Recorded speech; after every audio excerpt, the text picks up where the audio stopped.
It was a scarf. A sage green scarf, folded too neatly in the glove compartment of Derek's car, sitting there like it belonged, like it had always been there, like I was the one who didn't. I reached in to grab the registration during a routine stop, and my hand found it first. Soft fabric. A faint trace of something floral and unmistakably familiar. The moment I lifted it, I knew exactly whose it was, because I had been standing right next to her when she picked up the bottle, turned it over in the store aisle, and said she didn't like the scent. Sasha had told me she didn't buy it. She had set it back on the shelf and walked away, and I had believed her the way I believed everything she told me. I stood there long enough to understand what I was holding. Then I refolded it along the same creases, placed it back in the compartment, and closed it with a quiet click. Derek was inside the gas station, paying for coffee, completely unaware that the version of his wife who trusted him without question had just stepped out of the room. When he came back and handed me the cup, I smiled, said thank you, and watched the city move past the window while he talked about a new project in Eugene. I memorized every detail of what I had just found and said absolutely nothing. 5 years of marriage teaches you a particular kind of fluency. The weight of a man's silence. The exact pitch of a laugh that's covering something. The specific way he reaches for your hand when he needs you to feel secure. Derek had always been good at the gestures. The ones that felt like proof. The ones I had mistaken for honesty longer than I want to admit. He kept one hand on the wheel and talked about timelines and client expectations. And his voice had that easy, unhurried quality it always did when he thought everything was fine. I held my coffee with both hands and let him talk. And somewhere between the Burnside Bridge and our front door, I made a decision I didn't say out loud to anyone. I did not confront him. I want to be clear about that. Because people always assume the first thing you do is cry or scream or demand an explanation in the middle of the kitchen. I did none of those things. For 3 weeks after finding that scarf, I became the most attentive version of myself that Derek had seen in years. Breakfast ready before he was dressed. Questions about his day that sounded genuinely interested. A calm and steady presence that gave him absolutely no reason to look closer. While he relaxed into that version of me, I started reading the past 3 years through a different lens. There was a dinner receipt from a small restaurant in Northwest Portland. The kind of place with low lighting and no TVs. The exact kind Derek had called too romantic and impractical when I suggested we try it together. There was a handwritten note in his jacket pocket with an address in the Pearl District and a phone number saved under no name.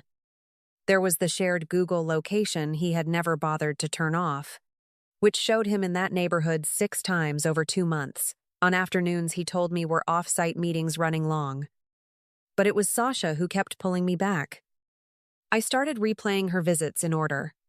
The way she always found Derek first when she came through the front door. The way her questions about my marriage were just specific enough to feel like research rather than concern. Once, maybe 4 months before I found that scarf, she had settled onto the kitchen stool with her coffee and asked almost offhandedly, "Have you ever thought about living somewhere else? Ren? Like actually starting over in a different city?" I had laughed and said no. And she had nodded and moved on. And I had thought nothing of it.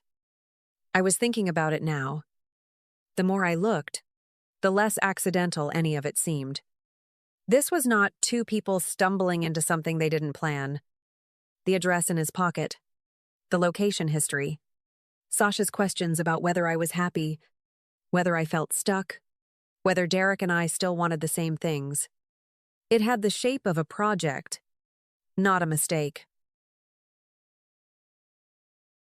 I drove to Salem on a Tuesday, paid cash, used my maiden name, and told the investigator exactly what I needed, not how serious it was, but how long it had been planned. The investigator's report came back 10 days later, and I read it in my car in a shopping center parking lot, with the windows cracked and the engine off. Photos of Derek and Sasha entering the same building in the Pearl District on 3 separate occasions. One visit, lasting over 4 hours.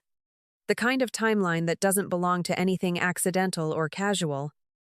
But the detail that made me set the papers down and stare at the concrete in front of me was the lease. The rental agreement for that apartment was not signed under Derek Oakes alone. It was signed by D. Oakes and S. Drew. Co-applicants. Deposit split evenly. Move-in date set 4 months prior.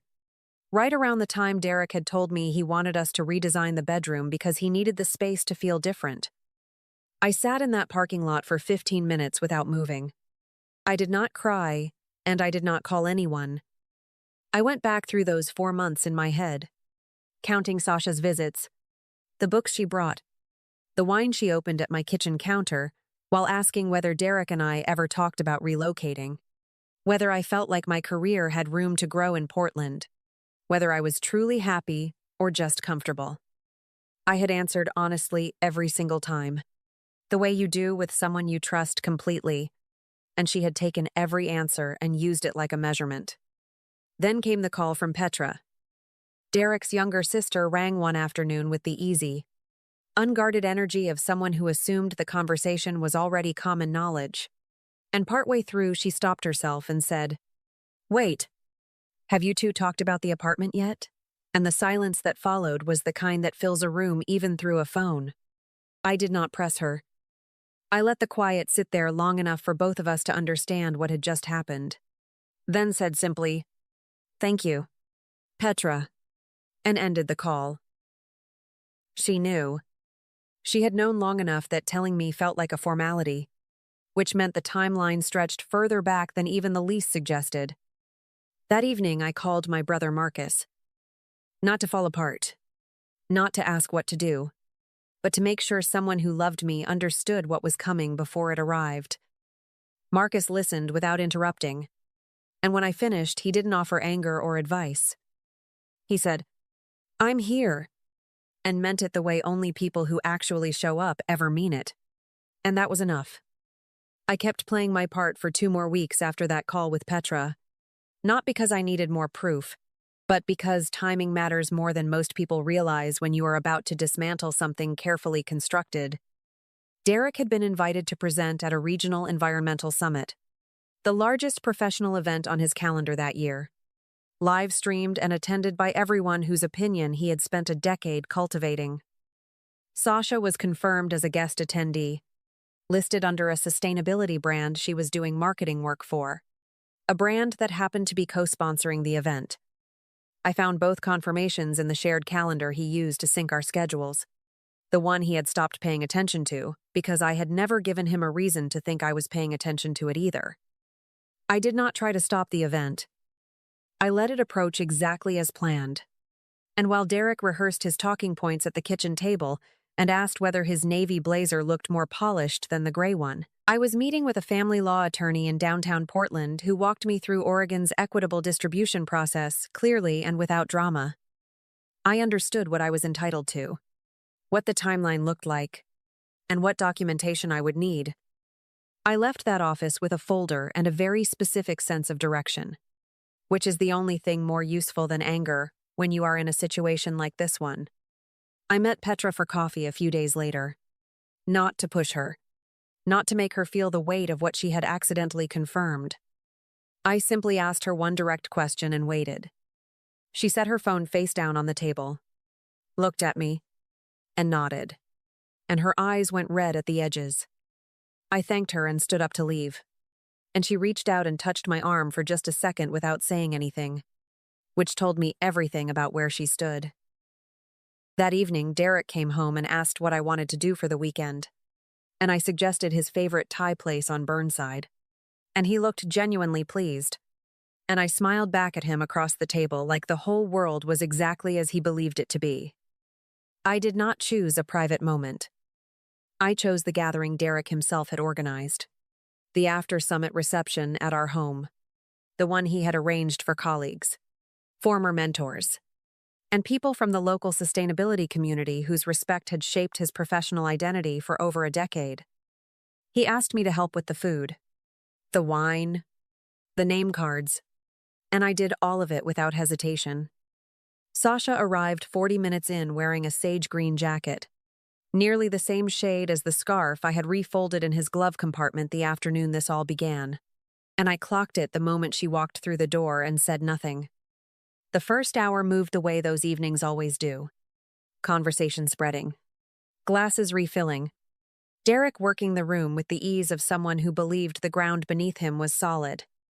When the energy settled, and people had found their corners of the living room and the back patio, I walked to the kitchen, picked up the tablet I had connected to the large screen earlier that afternoon, and addressed the room in a voice that was completely level.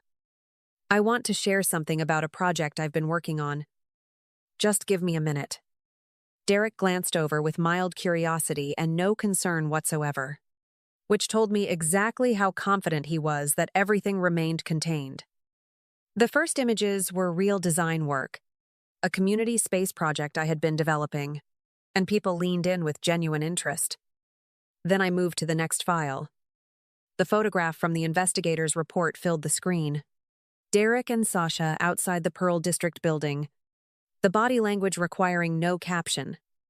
The lease followed, both names printed clearly across the top. Then, a message screenshot from a cloud backup Derek had forgotten to sign out of.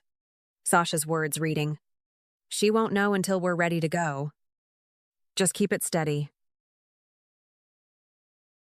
The room went quiet in the way a room does when everyone understands simultaneously that what they are witnessing is completely real. Derek crossed toward me with his voice dropped low.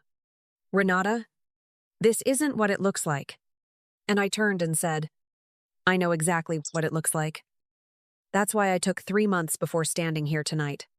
Sasha moved toward the hallway and found Marcus already there, not blocking her path. "Just present," which was its own answer. I placed an envelope on the side table nearest Derek without raising my voice. A formal notice from my attorney requesting he contact the office within 7 business days, and told him quietly that a copy was already on file. Glenn, Derek's father, had been sitting near the window through all of it. He stood slowly, walked across the room, and placed his hand on my shoulder without a word, without looking at his son, without offering anything on anyone's behalf. In a room full of people choosing their positions in real time, that was the clearest statement made all night. The days that followed moved according to the logic of truth when it no longer has anywhere to hide. Derek lost 2 consulting contracts within the first week, both pulled by organizations that had been present at the summit and valued their public reputation around ethical practice more than they valued the awkwardness of cutting ties quickly. No one needed to run a campaign or make calls. The people who had been standing in our living room that night were enough. And word moved through that community the way it always does, when something real gets witnessed by the right people at the wrong moment for the person being watched. Sasha lost her contract with the sustainability brand the same week. The woman who managed that account had been at the reception, had seen the lease with both names on it, and sent an internal note to her team describing the situation in terms that left no room for interpretation. There was no public statement, no dramatic confrontation, just a quiet withdrawal of work from someone they had decided they could no longer trust, which is often how these things actually end in professional circles. Not with noise, but with doors closing one at a time. Diane, Derek's mother, called twice. I did not answer either time. She had met Sasha on at least 2 occasions without mentioning it to me. And whatever her reasons were for staying quiet, I had nothing left that I wanted to offer her in the form of a conversation. Petra reached out separately, and that one I took. She did not try to explain her brother or soften what had happened. She said simply, "You deserved so much better than what this family gave you." And I told her honestly, "So did you?" Because she had carried the weight of knowing something she shouldn't have had to know. And that was its own cost. Glenn sent a handwritten letter. 2 pages. No apologies offered on anyone else's behalf. Just specific memories he wanted me to know. He still held. I read it once, folded it carefully, and put it in the desk drawer I keep for things I'm not ready to let go of entirely. The divorce moved through the Oregon court process the way these things do when both parties have attorneys, and neither side has anything left to argue about that would change the outcome. I received what the law recognized as mine. Nothing more and nothing less. And I signed the final documents on a Tuesday morning in a downtown office, with large windows and very good light. I moved back into the studio apartment in Northwest Portland that I had lived in before Derek. The one with the elevator that still skips the second floor half the time, and the old oak tree, visible from the main window, that I had loved the first afternoon I ever stood in that room. The building is quieter than the house was, smaller in every way that used to matter to me and no longer does. The first thing I did after moving my boxes in was paint one wall, a dusty blue-green that I had been thinking about for years, a color Derek once described as too cold for a living space. I did not ask anyone's opinion. I just opened the can and started. The community space project I had been developing through all of it was completed on schedule, which still feels like one of the most honest accomplishments of my life.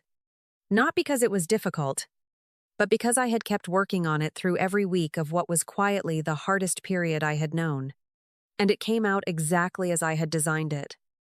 A regional design publication ran a feature naming me among the Pacific Northwest designers worth following. And I printed it out and put it on the refrigerator next to my list of upcoming projects, which is where things I'm genuinely proud of tend to land in my apartment. Marcus expanded his bar space and asked me to design the addition. And I said yes before he finished the sentence. We spent 3 weeks in that half-finished room together arguing about pendant lighting and the right stain for the bar top, and eating sandwiches standing up in the middle of construction dust. And those 3 weeks are some of the ones I reach for now when I want to remember what it feels like to be completely at ease with another person. It was the kind of ordinary that I had undervalued for a long time without realizing I was doing it. About Derek, I know very little by choice. Someone mentioned in passing that he had left his firm and was working independently with fewer clients and a much lower profile. And I registered that information the way you register weather in a city you no longer live in. About Sasha, I know nothing, and I have not looked.